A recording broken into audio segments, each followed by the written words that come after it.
반갑습니다. 저는 서울시 신속통합기획과의 신속통합기획 2팀장을 맡고 있는 김현주라고 합니다. 반갑습니다.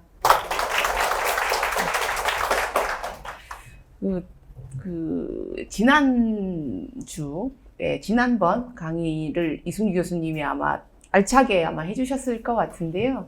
그 교수님께서 저한테 이제 말씀을 하시기로 본인이 충분히 더 이제 풍부하게 말씀을 해주실 수 있지만 그래도 현장에서 좀 일을 하는 그런 상황에서 현장의 얘기들이나 이런 것들을 조금 더 얘기를 하는 것도 의미가 있겠다 이렇게 말씀을 하셔서 저희가 뭐 서대문구의 신통기획을 이제 지난 상반기에 마친 대상지도 있기도 하고요. 그래서 그런 뭐 대상지에 대한 구체적인 설명보다는 이제 개념에 대한 설명을 주로 드리긴 하겠지만 또 주민분들 만나서 이렇게 소통하고 또 얘기들이 듣는 게 저희가 실제적으로 제가 일을 하는데도 도움이 많이 될 것 같기도 하고요. 주민분들이 또 궁금하신 사항들 또 저희 현장에서 고민하고 있는 것도 좀 말씀을 드리면 이제 서로 더 윈윈을 할 수 있을 거라고 생각을 해서 오늘 좀 설명을 드리는 거고요.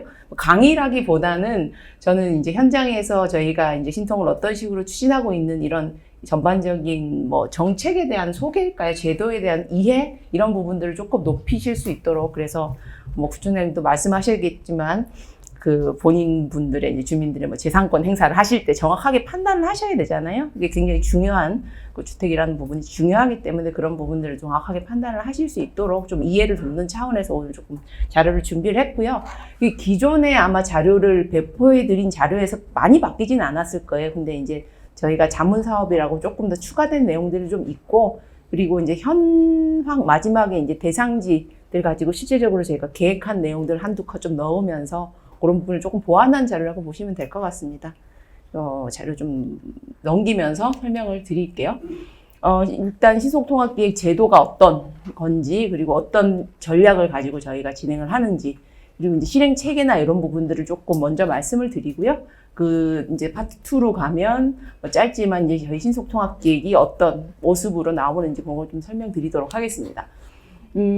신속통합기획은 이제 2021년 죄송합니다. 9월 달에 신속통합기획이라는 이름으로 해서 이제 본격적으로 시작이 됐는데요. 그 전에 이미 뭐 공공기획이라는 이름으로 저희가 시작은 했습니다. 근데 이제 오세훈 시장님이 지금 오시면서 어떤 이제 저희가 그간에 지난 10년간이라는 표현을 많이들 쓰는데요. 뭐 재개발, 재건축이 거의 막혀 있어서 주택 공급이 좀 안 되고 그러다 보니까 주택 시장이 좀 굉장히 불안해지고 이런 것들을 좀 정상화하는 차원에서 뭐 여러 대책을 발표를 하고 하면서 이제 재개발을 정상화하는 방안으로 어떤 신속통합기획을 좀 도입을 했습니다. 그래서 본격적으로 진행이 됐고요.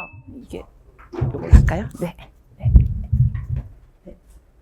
이제 괜찮죠? 네. 됐고요. 그래서 여기 보시면 저희가 이제 어떤 주택 공급 정비사업 활성화를 위한 일환으로 신속통합기획이 이제 9월에 이제부터 본격적으로 추진이 됐고, 그러고 그 일환으로 해서 이제 뭐 재개발 후보지들을 좀 선정하는 두 차례의 과정이 좀 있었습니다. 그래서 지난 상반기에 이제 21년도에 선정된 후보지 중에 한 곳이 이제 서대문 같은 홍은동 저희가 신속통합기획 대상지를 이제 선정해서 계획을 만들어서 이제 발표를 했고요. 그리고 지금 저희가 또 2차로 해서 대상지를 진행을 하고 있고, 그리고 이제 뒤쪽에 좀 말씀을 드리겠습니다만 신속통합기획의 이제 대상지들이 재개발 같은 경우는 이제 뭐 1년에 한 번씩 공모하던 방식에서 수시로 이제 공모하는 방식으로 전환되는 그런 1년의 이제 상황들 속에 있다는 말씀을 드리겠습니다. 신속통합기획은 뭐 많이들 들어보셨을 텐데 그런데 이게 뭐지 궁금하실 것 같아요. 그래서 이제 저희가 뭐 이제 신속통합기획을 정의하는 바로는 정비사업을 통해서 이제 주택 공급을 함에 있어서 공공에서 좀 선제적으로 계획이라든가 절차를 지원하는 어떤 제도입니다. 그래서 목표는 신속한 주택 공급이 되어 있지만 주택 공급을 하는데 그냥 주택만 공급하는 게 아니라 좋은 주택을 공급하는 것, 그리고 이 지원의 구체적인 내용은 계획에 대한 부분을 짜는 부분, 그래서 사업의 이제 예측 가능성을 좀 높이는 부분과 절차적인 측면에서도 지원해서 속도를 좀 빠르게 가져가는 부분이 있고요. 사업의 예측 가능성이라는 부분은 이라는 측면에서 가이드라인 제공, 프로세스 관리, 절차 단축, 측면에서 수권 소위 통합심의 이런 부분들이 있는데요. 이런 부분들은 뒤쪽에 좀 구체적으로 설명을 추가적으로 드리겠습니다. 그래서 저희가 이제 주체별로 그 어떤 정비 사업을 함에 있어서 뭐 주민분들 굉장히 중요하고요. 민간 그리고 공공이 또 어쨌든 이 역할을 주도적으로 해야 되는 부분들이 있잖아요. 그래서 공공에서 도시계획 그리고 건축에 대한 가이드라인을 좀 만들어서 먼저 이제 제시를 하면 그거에 따른 어떤 민간의 이 정비 사업을 추진함에 있어서 민간이 함께 만들어가면 절차적인 측면에서도 빨리 갈 수 있다 이런 측면이 되겠습니다. 그래서 저희가 공공이 이제 제시하는 계획 기준이라 하면 정비 계획을 수립할 때 필요한 어떤 가이드라인 그리고 이제 건축을 인허가하는 단계의 건축 부분에 대한 가이드라인을 저희가 뭐 전문가들하고 함께 만들어서 이제 제시를 해드리면서 그거에 따라서 이 신통에 대한 가이드라인에 맞춰서 갈 경우에는 이제 프로세스까지도 빨리 갈 수 있도록 공공이 일체적으로 이제 관리를 하는 부분인 거고요. 그러면 이런 정비 계획의 가이드라인이라던가 건축에 대한 가이드라인에 맞춰서 민간의 우리 주민분들이 이제 뭐 계획을 만들어서 진행을 하시면 이런 것들이 이제 신속하게 절차가 진행된다는 그런 의미가 되겠습니다. 정비계획 가이드라인은 구체적으로 어떤 거냐면요. 우리가 이제 일단 정비 대상지, 우리 주로 이제 재개발, 뭐 재건축도 있지만 재개발 같은 경우를 좀 말씀을 드려보면, 용적률, 뭐 높이, 뭐 이런 것들. 기본적으로 공공시설의 위치라든가 이런 부분들이 이제 정비계획에 담기는 사항인데요. 그런 부분들에 대한 가이드라인을 만드는 것과 그리고 이제 건축물에 대한 부분들, 뭐 건축물의 기본적인 배치는 어떻게 한다. 그리고 나중에 뭐 그 건축에 대한 부분들의 방향성이 있으면 각각의 설계사들이 이제 건축을 또 해야 되잖아요. 그런 부분들을 기본적으로 어떤 방향성 하에서 해야 된다. 이런 것들에 이제 가이드라인을 드리는 거고요. 그거에 앞서서 또 그 사업을 주관하는 부서가 이런 이제 가이드라인에 맞춰서 이제 주민분들이 안을 만들어서 이렇게 제안을 하시면 신속하게 갈 수 있도록 그런 절차 부분들까지 이제 진행되도록 관리하는 부분이 되겠습니다. 그래서 저희가 이제 신속통합 기획안을 만들 때 기본적으로 그간에 이제 일반적인 정비 사업하고 좀 비교를 해서 설명을 드리면 좋을 것 같은데요. 보통은 우리가 일반 신통이 없을 때는 정비 사업을 만들면 주민분들께서 구청에서 이제 안을 열심히 만들어요. 한 몇 년에 걸려서 1년, 2년에 걸려서 안을 이제 열심히 만드는데 이제 주민분들 나름의 이런 부분은 공공적인 측면에서 도움이 될 거야. 내지는 뭐 사업성을 위해서 우리는 높이는 이 정도 가져가고 용적률은 이 정도 가져가야 될까 이렇게 나름의 생각을 가지고 안을 이제 초안을 만드시죠. 그래서 이제 뭐 구청을 통해서 이제 시로 왔는데 관련 부서 협의하는 과정에서 이게 아니래요. 근데 아닌데 뭐가 아닌지는 모르겠는데 하여튼 이거는 너무 사업성만 강조하는 계획이고 그래서 계획을 다시 피드백을 받아서 수정을 해야 되고 그런 과정에서 공공이 뭔가 아니라고 하는데 뭐가 아닌지 모르겠고 그러다 보니까 이제 계획을 그 조율해 가는 과정에서 시간이 굉장히 많이 걸리는 거죠. 주민분들이 생각하는 사업성에 대한 부분이 있고 공공이 생각하는 공공성에 대한 부분들이 있는데 그 갭이 굉장히 크고 이걸 맞춰가는데 시간이 굉장히 많이 걸렸던 거죠. 그러다 보니까 정비계획 할 때 시간이 뭐 5년 걸린다, 10년 걸린다 이런 얘기들을 했었던 거죠. 근데 그렇게 하다 보니 이제 시간이 너무 많이 걸리고 주택 공급은 빨리 해야 되고 주민분들은 주민분들대로 힘드시고 공공의 입장에서는 빠르게 주택 공급을 해야 되는데 그렇다고 그냥 무조건 정비계획을 결정할 수는 없고 그래서 그러면 공공이 그 정비계획 방향을 사전에 제시해주면 빨리빨리 갈 수 있지 않겠냐. 심의하는데 시간도 단축할 수 있고. 그런 차원의 얘기입니다. 그래서 신속통합 기획안 만들기의 기공감대 형성이라는 부분이 정비계획을 심의해 주시는 분들이 도시계획위원회 위원분들인데요. 그분들하고 사전에 안을 만들 때부터 공감을 가지는 부분이 있고요. 그리고 우리 지금 제가 이제 신속통합기획과 담당 팀장으로 왔습니다만, 이제 신속통합기획과, 그리고 이제 정비사업을 하면 서울시의 주관부서가 별도로 있습니다. 뭐, 재개발 같은 경우는 주거정비과, 재건축 같은 경우는 공동택지원과 이렇게 있고요. 우리 또 서대문구에 또 정비사업을 담당하는 부서가 정비계획을 다 할 때, 각각의 역할을 해야 되는 부서이고, 그리고 주민분들 굉장히 중요하잖아요. 주민분들 의견이 반영이 된 안이 또 정비계획으로 결정이 돼야 되기 때문에, 그래서 어떤 안을 만드는 어떤 주체들하고 심의해 주시는 분들하고 계획안을 만들 때부터 충분히 이제 소통을 해서 이 계획안을 만들면 정비계획을 실제로 심의할 때 요 심의하는 과정이 빨라진다는 거죠. 그러니까 요 정비계획 사업의 수권소위원회 여기 계시는 분들이 여기 계시는 분들입니다. 그래서 이분들이 사전에 우리 계획안을 만들 때 내용을 보시니까 요 실제로 요 안을 가지고 이제 심의를 갔을 때 내가 받고 얘가 이렇게 계획이 된 거네를 아시니까 심의가 좀 빨라질 수 있는 그런 차원의 얘기를 해서 소통이 되면서 이제 빠르게 절차가 진행되는 그런 프로세스를 저희가 만들었다는 말씀을 드리고요. 그래서 주민분들 이제 뭐 소통이라는 부분을 얘기를 했는데 저희가 신속통합기획안을 만들고 이 부분들이 주민분들하고 이제 기본적인 좀 소통이나 공감을 좀 가질 수 있도록 각 대상지별로 주민 참여단을 좀 선정을 하고요. 주민 참여단 분들하고 소통을 통해서 이제 방향성을 잡아가면 그 각각 대상지별로 지역에 가서 주민 설명회를 또 합니다. 그래서 주민 설명회를 해서 주민분들의 의견을 들어서 신속안을 이제 마무리를 짓는 과정을 거쳐가고요. 그래서 신속통합기획은 앞서 제가 말씀드렸습니다만 공공성, 공공 내지는 도시계획위원회 즉 이제 정비사업, 정비계획을 심의해 주시는 그 도시계획위원회에서 생각하는 공공성, 그리고 주민분들이 생각하시는 사업성에 적정한 접점을 찾아서 공공하고 민간이 윈윈할 수 있는 계획을 만드는 게 저희 신속통합기획이라고 하고요. 그래서 그 다양한 뭐 도시, 건축, 교통, 뭐 정비계획 하나 만들면 굉장히 뭐 여러 가지를 해야 되잖아요. 교통심의도 해야 되고, 뭐 건축에 대한 부분도 봐야 되고, 도시적인 부분도 정리해야 되는데, 이런 부분들의 계획을 사전에 제가 종합적으로 다 검토를 해서 가이드라인을 만들고, 그거를 절차적으로까지 신속하게 할 수 있도록 지원하는 계획이 신속통합기획이다. 이렇게 보시면 될 것 같습니다. 그래서 저희가 2025 서울시에서 정비 사업을 할 때 기본적인 기본 계획이라고 할까요? 제일 좀 상위에 있는 계획을 이제 도시 및 주거환경 정비 기본 계획이라고 하는데요. 그 도정 기본 계획의 신속통합 기획이 이제 어떤 거다라는 형태로 이렇게 서울형 정비 지원 계획이라는 형태로 들어가 있고요. 그런 이제 근거에 따라서 도정 기본 계획이라든가 도정 조례에 따라서 저희 신속통합 기획이 이제 진행이 된다라고 보시면 될 것 같습니다. 그래서 도정 기본계획상의 뭐 정의도 정비계획 수립할 때, 정비계획 수립하는 초기 단계에 서울시가 공공성과 사업성의 균형을 이룬 가이드라인을 좀 제시를 하고, 이거에 따라서 또 신속한 사업 추진까지 지원하는 공공의 지원 계획이다라고 보시면 될 것 같습니다.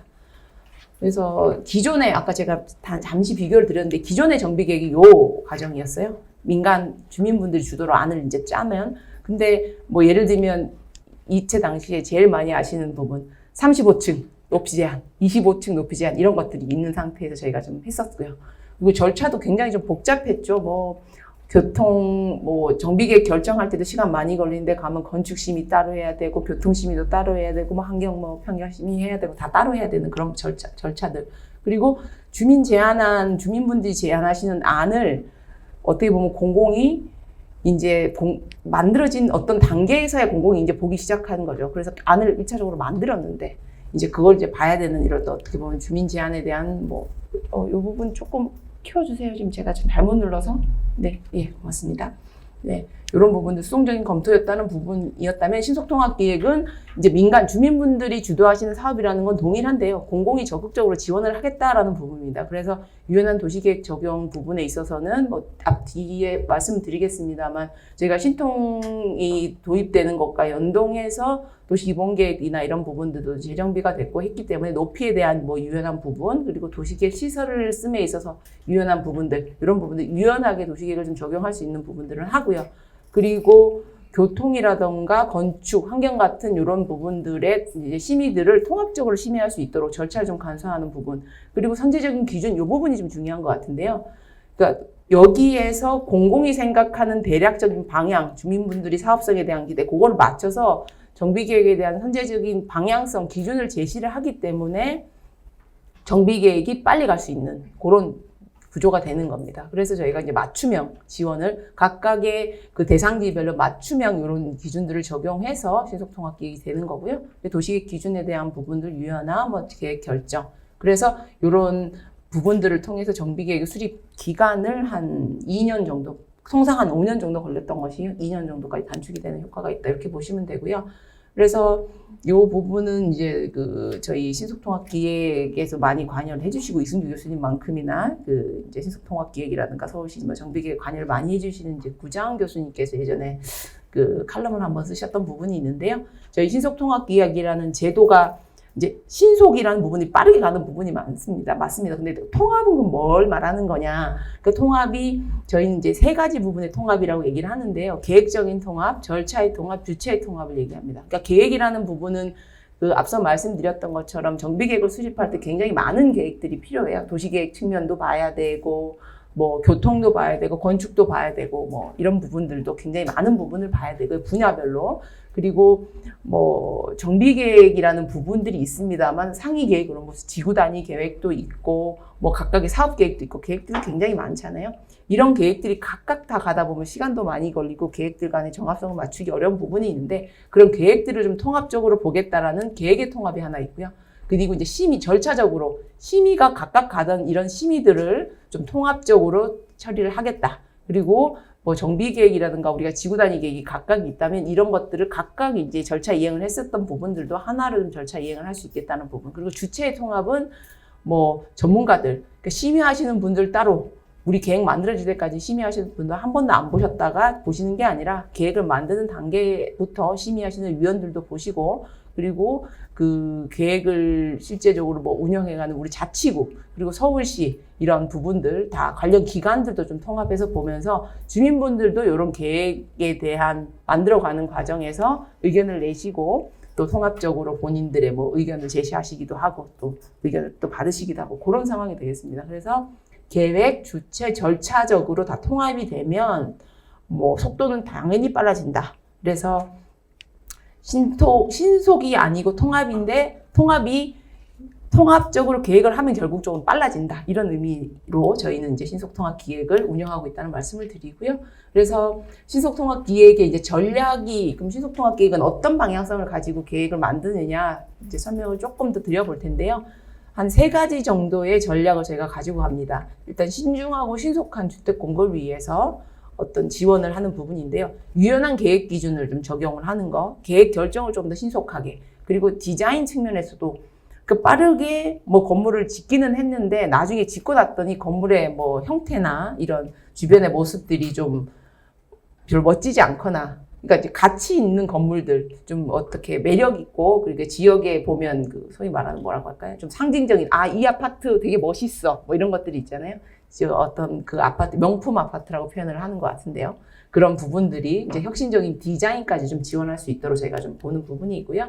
그래서 먼저 유연한 계획 기준은 이 부분은 조금 뭐 예전부터 얘기긴 한데 저희 이제 2종 7층이라고 용도 지역들 이제 여기 오신 분들은 대략 다 아실 것 같아요. 그 2종 7층 같은 경우는 예전에 이제 층수 제한이나 이런 부분도 많았고 또 2종 7층에서 2종 갈 때 뭐 공공기여도 해야 되고 뭐 이런 여러 가지들 그 제약들이 좀 많았습니다. 그런 부분들은 우리가 정비 사업을 할 경우에는 2종 7층에서 뭐 2종으로 갈 때는 공공기여를 없애는 부분이라던가 뭐 층수에 대한 부분들 또 예전에 뭐 35층, 25층 이런 기준들이 일관되게 용도지역별로 있었습니다. 그런 부분들은 좀 저희가 좀 탈피를 해서 지역에 맞춰서 그 높이 부분들을 뭐 어떤 지역은 35층, 3종이어도 35층 이상으로 갈 수 있고 2종이어도 25층 이상으로 갈 수 있고 그런 부분들을 좀 저희가 그 정량적인 숫자 기준에서 정성적으로 좀 기준을 바꿨고요. 이런 부분들은 저희가 이제 이 도시기본계획, 2030 도시기본계획의 재정비와 연동해서 이런 부분들을 같이 가져가는 상황이 되겠습니다. 그리고 이런 부분들도 도시계획 유연화 부분인데요. 그간에 이제 공공시설, 대표적으로 도로나 뭐 이런 부분들 보실 때 도로의 상부, 도로가 이제 공공시설이잖아요. 공공의 공간이기 때문에 이런 도로가 어떤 아파트 단지의 중앙 부분을 지나간다고 할 경우에는 지하주차장을 통합적으로 쓴다거나 뭐 하기 어려웠던 부분들이 있었어요. 근데 이런 부분들에 있어서는 뭐 상부 공간은 도로로 공공의 공간으로 쓰면서 하부 공간들은 필요하다고 하면 주민들이 쓰실 수 있도록 어떤 입체적으로 도시계획 시설을 조금 활용할 수 있는 뭐 통로라든가 뭐 예를 들면 뭐 어떤 상부 공간의 브릿지라든가 이런 부분들을 할 수 있는 형태로 어떤 공공시설의 상하부를 좀 입체적으로 쓸 수 있는 부분들을 가능케 해서 토지를 좀 효율적으로 쓰실 수 있게끔 하는 그런 그 입체적 활용 부분을 좀 했고요. 그리고 뭐 저희가 그간에는 공공시설 하면 도로공원 굉장히 한정돼 있었어요. 근데 도로공원이 많은데 도로공원을 또 할 필요는 없잖아요. 그래서 주민분들께서 실제로 필요하신 시설들 뭐 우리 예를 들면 뭐 키움센터, 뭐 체육시설 이런 것들이 이제 오면은 주변에서 생활 환경들이 굉장히 훨씬 더 좋아지잖아요. 그래서 지역에 실제 필요한 시설들을 좀 맞춤형으로 넣겠다.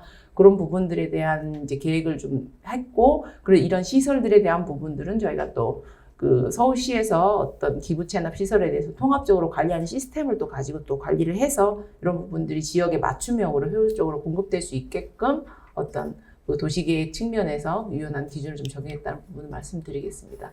그리고 이 부분이 좀 중요할 것 같은데요. 통합적인 계획이라는 부분이 저희가 지금 뭐 정비계획이나 지구단위 계획이 각각 지구단위 계획이라는 부분은 이렇게 생각하시면 될 것 같아요.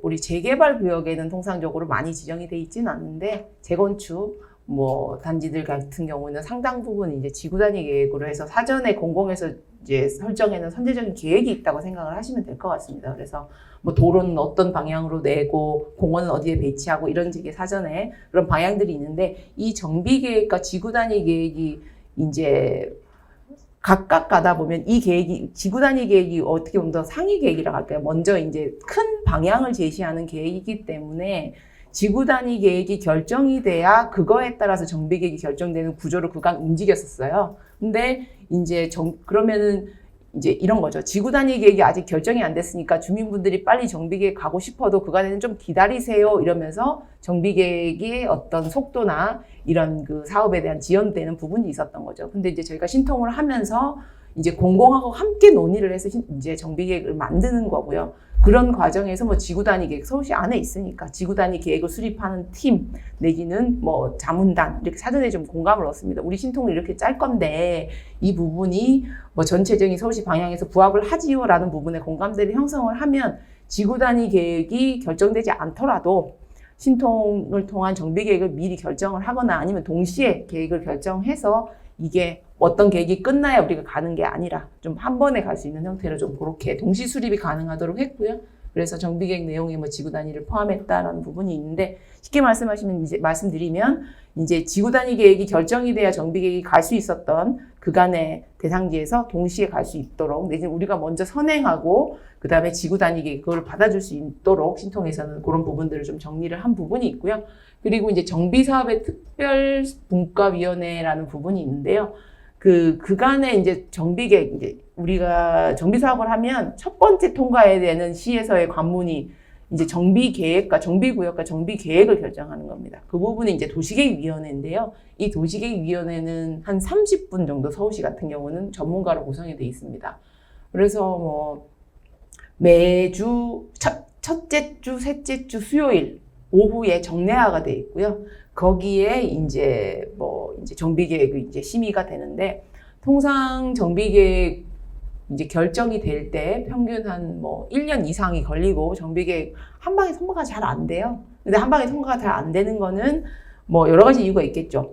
정비계획이 워낙에 방대하고 어렵기 때문에 다룰 사항이 많은 것도 분명히 있습니다만 정비계획에 대해서 이게 하나의 답이 있는 건 아니잖아요. 근데 하나의 답이 있는 건 아닌데 그 부분에 대해서 의사 결정을 해야 되는 사람이 많다 보니까 조율하고 논의하고 토론하는 과정이 굉장히 시간이 많이 걸리는 거죠. 그리고 게다가 계획을 수립할 때의 그 과정을 모르시는 처음 보시는 분들이 심의를 하시기 때문에 계획을 숙지하고 이해하고 상황을 이해하는데 시간이 좀 많이 걸리는 부분들까지 포함해서 그 30분들이 심의를 하실 때 굉장히 시간이 많이 걸렸습니다.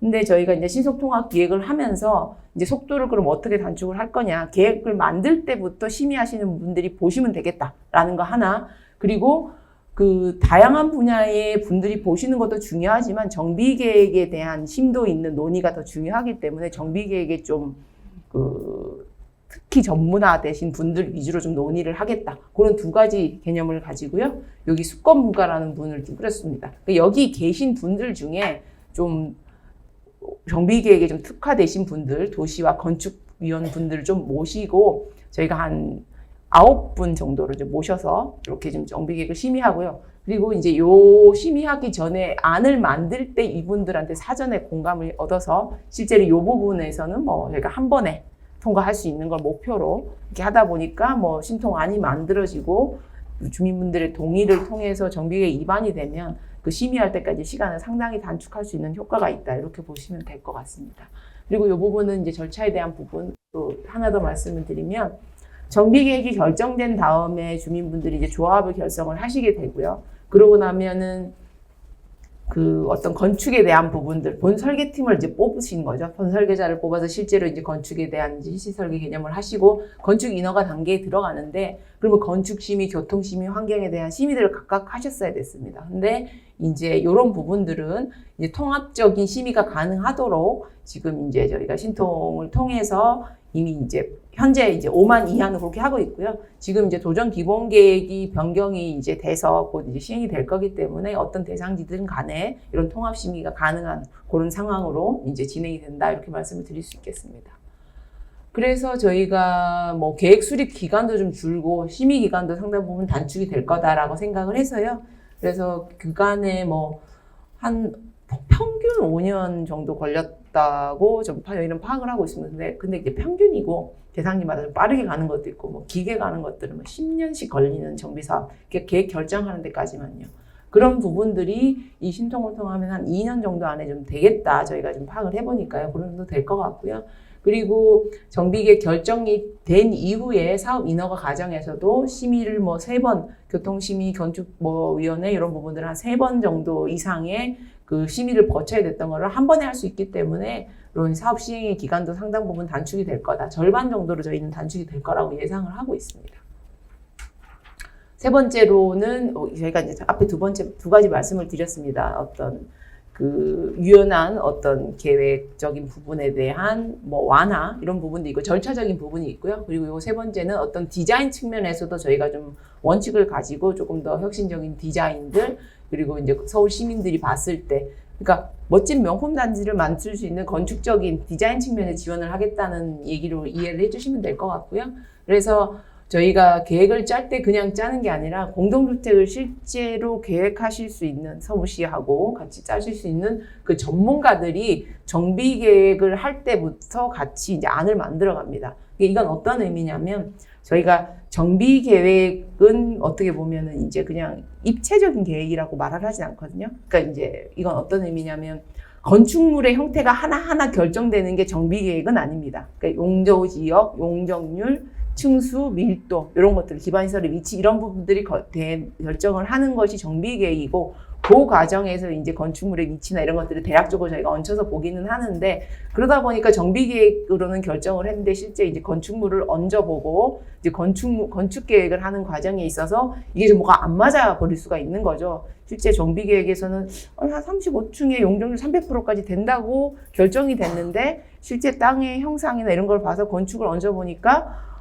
용적률이 35층으로는 300%가 못 만들어내네, 이런 땅이 나올 수 있잖아요. 근데 그런 것들을 정비계획을 수립하는 단계에서부터 어떤 공동주택, 공공주택을 설계하시는 전문가분들이 같이 이렇게 봐서 여기는 이게 돼, 안 돼를 같이 논의를 합니다. 그래서 저희가 신통을 해서 최종적으로 나가는 가이드라인은 정비계획에 대한 방향도 있지만 건축에 대한 얘기도 있고요. 그러니까 요 정도의 정비계획 내용이 건축적으로도 이제 실현이 가능하다라는 걸 저희가 사전에 스타디를 다 해서 그런 부분들이 이제 같이 제시가 되는 거고요. 그러다 보니까 이제 건축까지, 정비계획의 내용이 건축까지 한 번에 갈 수 있는 그런 부분들을 기본적인 스터디를 했다 말씀을 드릴 수 있겠습니다. 그래서 디자인부터 계획 조정까지, 기획 조정까지 지원한다는 얘기를 했는데, 공동주택 설계 전문가들이 디자인, 좀 혁신적인 디자인에 대한 부분들을 입히면서 지역의 특성이라던가 이런 부분들, 그리고 위원회에 이제 심의하는 과정에서도 이분들이 뭐 상당 부분 서울시하고 같이 스킨십을 많이 가지시는 분들이 또 보시기 때문에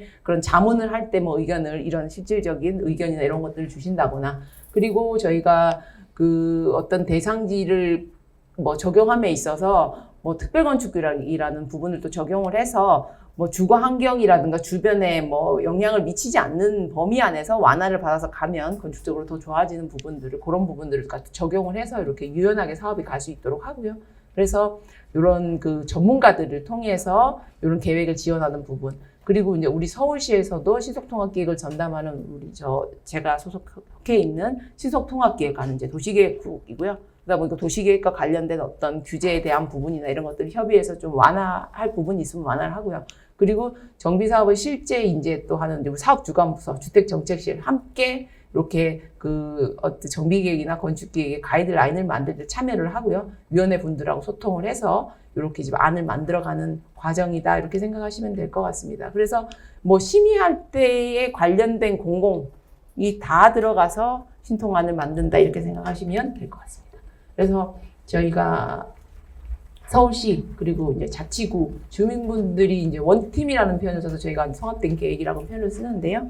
이거는 이제 뭐 앞서도 좀 말씀을 드렸습니다만 전문가 그룹들 실제로 뭐 이 기획 내용을 만드는 공동주택에 대한 전문가들 그리고 자문하시는 자문단 요분들 될 것 같습니다. 그래서 저희가 각 대상지별로 MP 내지는 MA를 모시는데요. 그러니까 이제 뭐 건축에 대한 총괄기획가, 도시에 대한 총괄기획가 이런 분들을 모시고 각 대상지별로 모셔서 이 방향성을 어떻게 잡아가고 이런 내용을 하면서 또 이제 자문단을 통해서 요 신속통합기획 자문단이라고 이렇게 표현되어 있는데요. 이분들이 사실 실제적으로 심의를 해주시는 분들입니다. 사전에 모셔서 저희가 계획을 짤 때부터 좀 의견을 듣고요. 그리고 저희가 이제 서울시에 담당하는 담당 부서들도 요 안을 짤 때 같이 다 들어옵니다. 그래서 뭐 신속통합기획에 해당하는 뭐 저희 신속통합기획 부서에서는 신속통합기획 내용을 총괄해서 뭐 이제 안을 만들고요. 우리 주택실에 있는 사업 부서들 또 우리 구에 있는 각 부서에서는 어떤 신속통합기획의 절차에 대한 부분들 그리고 주민들의 의견 수렴하는 부분, 정비계획의 절차 지원을 이렇게 하시는 분들 그리고 주민분들께서는 이런 내용들을 또 다 들으시고 주민분들의 의견을 주시고 또 어떤 뭐 입장을 제시하시면서 조율을 해가는 그런 과정이 되겠습니다. 그간에 이제 한 2년 동안 신속통합기획은 이제 저희가 신속통합기획이라고 하면 이제 기획사업이라는 요 부분을 좀 위주로 운영을 했었습니다. 그래서 요거는 이제 어떤 거냐면 공공이 직접적으로 계획을 하는 거죠. 그러니까 앞서 말씀드린 제가 이제 신속통합기획이 어떤 거다라고 한참 이제 말씀을 드렸는데 그런 것들이 이제 기획사업입니다. 그래서 공공이 직접적으로 계획을 만드는 필요한 지역에 만드는 거고요. 서울시가 실질적으로 건축에 대한 기획설계 업체를 선정을 합니다. 그러니까 요 팀을 뽑는 거죠. 뽑고 그리고 우리 구청에서는 이제 정비계획의 입안권자라서 정비계획에 대한 정비계획 팀을 또 뽑아서 그러니까 구청, 서울시, 구청이 뽑은 정비계획팀, 서울시가 뽑은 기획설계팀이 같이 해서 안을 이제 만드는 게 그간의 신속통합기획이었습니다. 근데 저희 이제 신속통합기획이 주민분들이 이제 많이 호응을 해주시고 하다 보니까 이제 인기가 많아서 신청하신 분들이 많아지는 거예요. 그리고 이제 우리 도정 기본계획상에 향후에는 이제 신속통합기획 같은 이 정비계획에 대한 입안 요청제가 이제 의무화되는 그런 과정 속에서 신속통합기획 수요가 너무 많아지다 보니까 이제 공공에서 이제 해결하는 게 저희도 이제 한계에 좀 부닥쳤다.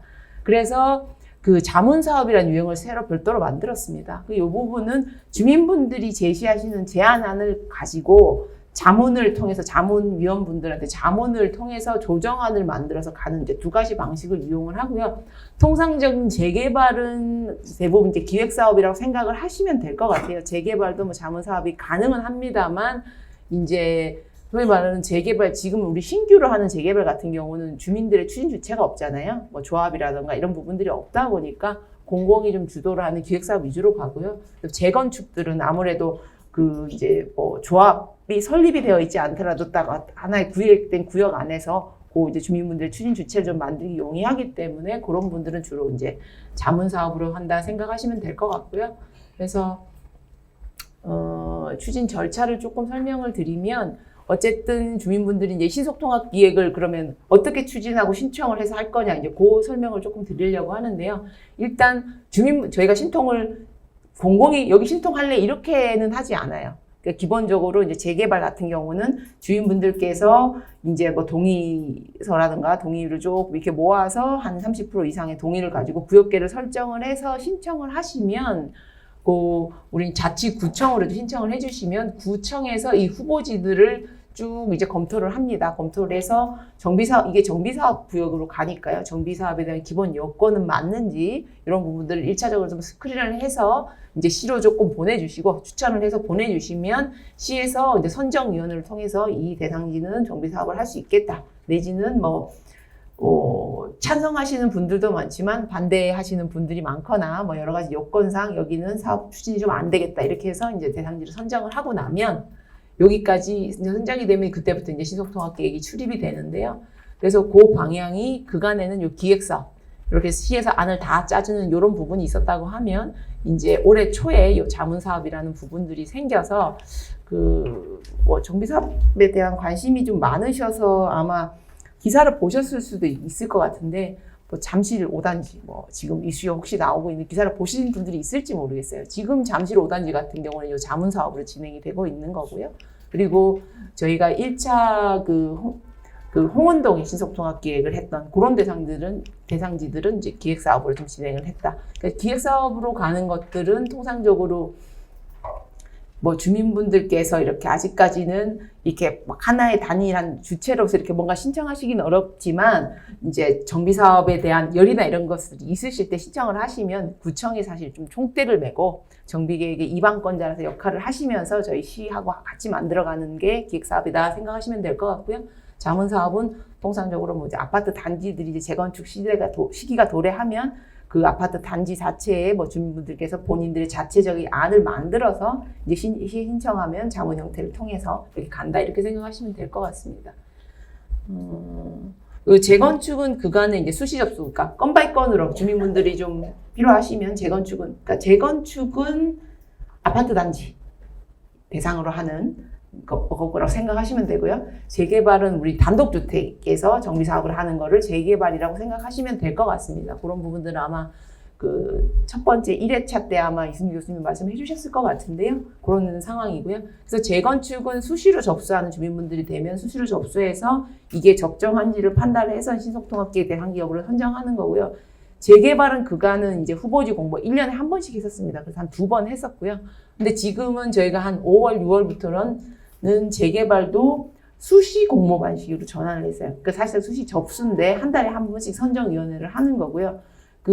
절차나, 세부적인 절차나 이런 것들은 동의를 합니다만 1년에 모아서 했던 거를 들어오는 대로 수시로 2건이 들어오면 2건을 심의할 수도 있고 3건이 들어오면 3건을 심의할 수도 있고 이런 식으로 해서 주인분들이 정비사업을 하시고 싶은데 1년 동안 기다리는 게 아니라 여건이나 동의나 이런 분들이 만들어지면 이런 부분들에 대해 신청을 하시면 언제라도 저희가 좀 대응을 해서 할 수 있도록, 그러니까 속도감을 좀 빠르게 가기 위해서 이런 후보지 공모도 이제 1년에 하던 공모 방식을 수시 방식으로 전환했다 이렇게 이해를 하시면 될 것 같고요.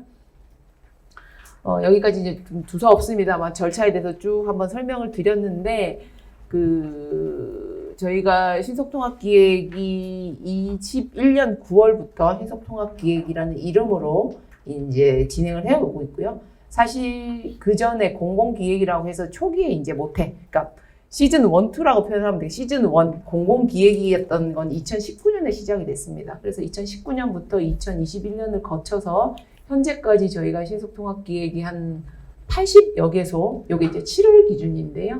지금은 저희가 개수가 조금 더 늘었습니다. 86개 정도 되는 것 같은데, 지금 현재 82개소, 요거 이제 7월 기준으로 해서 설명을 드리겠습니다. 82개소 정도를 추진을 했고, 저희가 7월 초에 1차 공모했던 것까지 포함해서 한 44개소를 완료를 했고요. 지금 나머지 것들을 좀 열심히 안을 만들고 있습니다. 그래서 저희가 생각한데는 연내에 나머지 지금 한 30여 개소가 있는데 이 중에서 한 20여 개소는 좀 연내에 마무리를 할 수 있지 않을까 생각하고 열심히 좀 하고 있고요.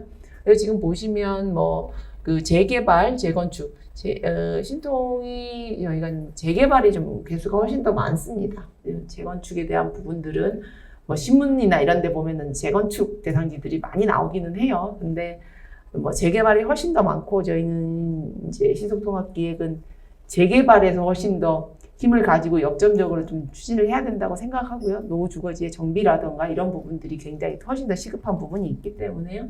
이제 그런 부분들이 있다 말씀을 드리고요. 저희가 21년도에 도입을 한 다음에 뭐 재개발 공모 2번 했고, 그런 과정에서 신통도 이제 열심히 안을 짰지만 그 제도 개선도 계속적으로 해놨습니다. 그래서 저희가 처음에 신속통합기획이라는 것들이 도입이 되고 공공기획에서도 도입됐을 때는 수거분과라는 부분들이 사실 없었습니다. 그래서 30여 분이 그냥 심의를 해야 되는데 절차를 어떻게 하면 단축할 수 있을까에 대한 부분들을 고민을 하다가 그 수거분과를 또 신설을 했고요. 통합심의에 대한 부분도 시 자체적으로 조례해서 할 수 있는 범위에 대한 부분도 조례를 또 했고, 그리고 자문 방식, 그러니까 수요가 계속적으로 증가하는 그 부분에 대응하기 위해서 자문 방식이라는 것도 도입을 했고요. 그리고 그 재개발도 그 이제 수시로 1년에 한 번씩 하는 게 아니라 수시로 하는 그 전환, 수시 공모 방식으로 전환하는 이런 일련의 과정을 거쳐서 신속통합기획을 계속적으로 안도 만들면서 각각 대상지에 제도도 계속적으로 좀 보완 발전해 나가고 있는 상황이라고 말씀드리고 있습니다.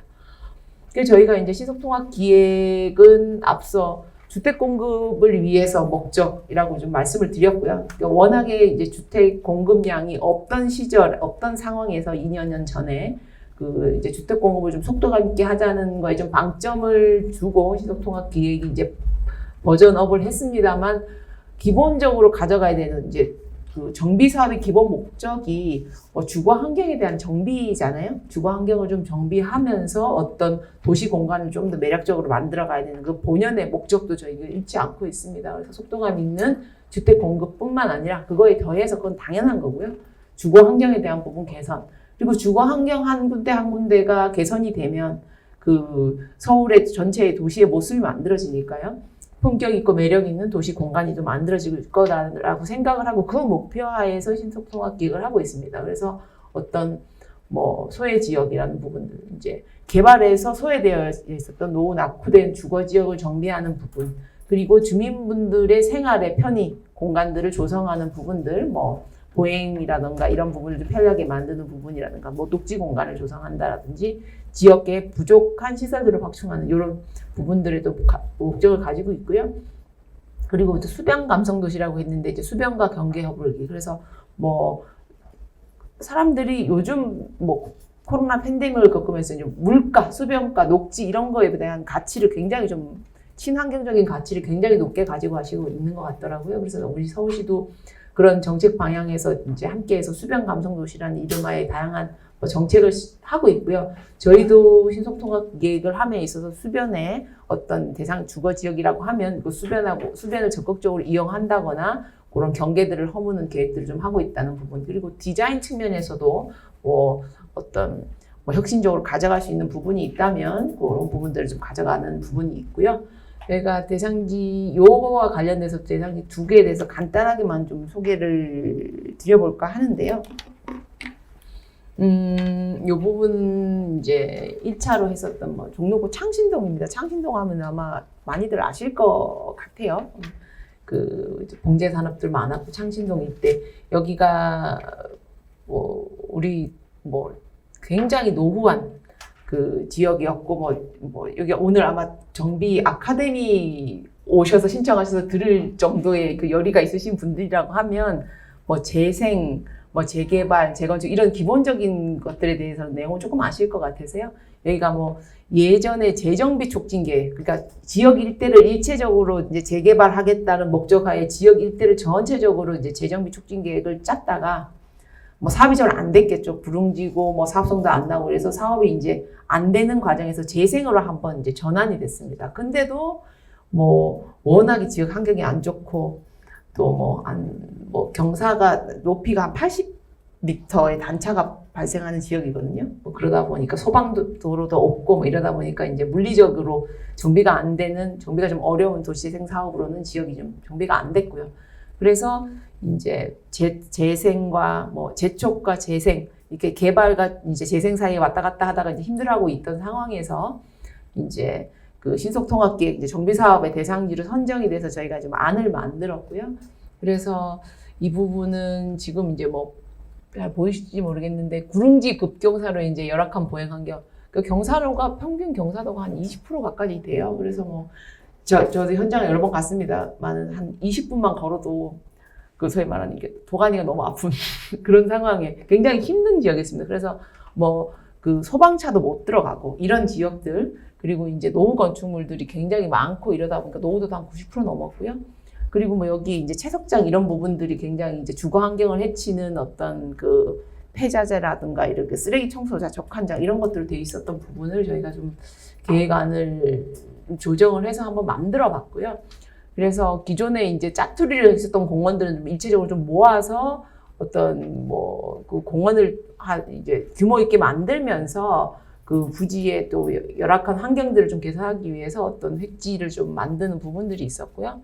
구릉지가 굉장히 그 기존에서는 역을 기준으로 해서 단차가 한 80m까지 나는 굉장히 이제 이 구릉지의 양쪽 공간을 조성하기 위해서 뭐 어떤 보행 연계를 위해서 뭐 브릿지를 만든다거나 이런 것들, 그리고 경관을 위해서 이 부분이 뭐 주민분들이 이제 생각하시기에는 높이 짓고 용적을 많이 찾아야 되긴 하지만 경관적으로 이렇게 이쁜 아파트를 만들어야 되잖아요. 지어서 어떻게 뭐 용적률은 찾았는데 아 저기 너무 흉물스러워 이렇게 되면은 아파트의 나중에 장래적인 가치 부분에서도 문제가 있기 때문에 그런 부분들을 다 이제 종합적으로 고려해서 이런 안을 좀 저희가 만들었고요. 그래서 사업성도 좀 확보를 하면서 구릉지를 좀 살릴 수 있는 도시 경관. 그래서 저희가 뭐 일단 기본적인 뭐 비례나 이런 것들을 해서 이제 사업이 돌아갈 수 있는 구조까지는 좀 만들어 놓은 상황으로 좀 생각하시고 있고, 요 대상지는 그래서 뭐 연내 정비 계획이 좀 결정되는 걸 목표로 해서 저희가 이제 좀 열심히 관리하고 있고요.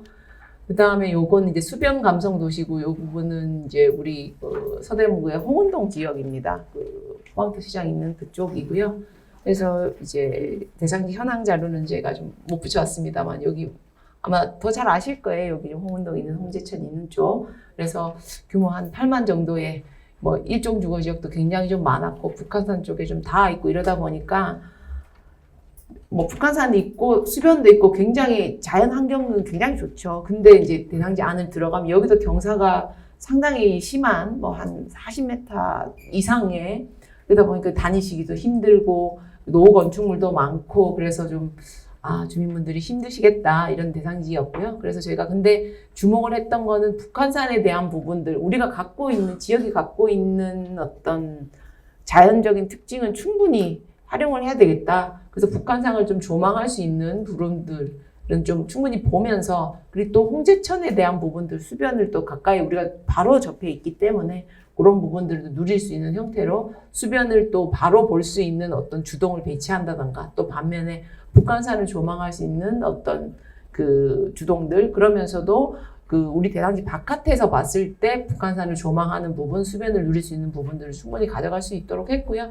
그래서 여기 좀 보시면 그 이제 주변 지역을 고려해서 뭐 북한산이라든가 수변이라든가, 그리고 또 그 우리 홍은 뭐 중앙로 이런 부분들은 대상지 이제 메인 도로로서 요 역할을 한 이런 부분들을 각각의 좀 영역별로 나눠서 요 부분은 좀 가로를 좀 대응하는 형태로, 또 북한산에 대응하는 형태, 그 수변에 대응하는 형태를 각각 영역을 좀 나눠서 좀 건축 배치를 했고요.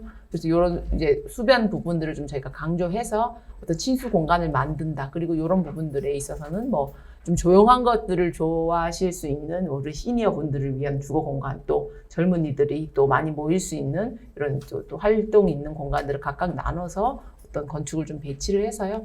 이런 부분들에 있어서도 주거 환경이 좀 개선되면서도 뭐 주민분들 또 수변 연계해서 지역 주민들하고 함께 이제 공유할 수 있는 형태의 계획안을 만들었습니다. 지금 홍제천 가면 이용률이 꽤 높기는 한데 그 어떻게 보면 이게 단차도 좀 있고 하다 보니까 그런 부분들이 이제 뭐 한정적으로 좀 이용이 될 수도 있겠다. 근데 굉장히 중요한 자산이고 가치잖아요. 그래서 그런 부분들을 충분히 활용하는 형태의 좀 안을 좀 만들었고요. 그렇게 해서 그 저희가 좀 안을 만들어 왔다는 말씀 드리겠습니다.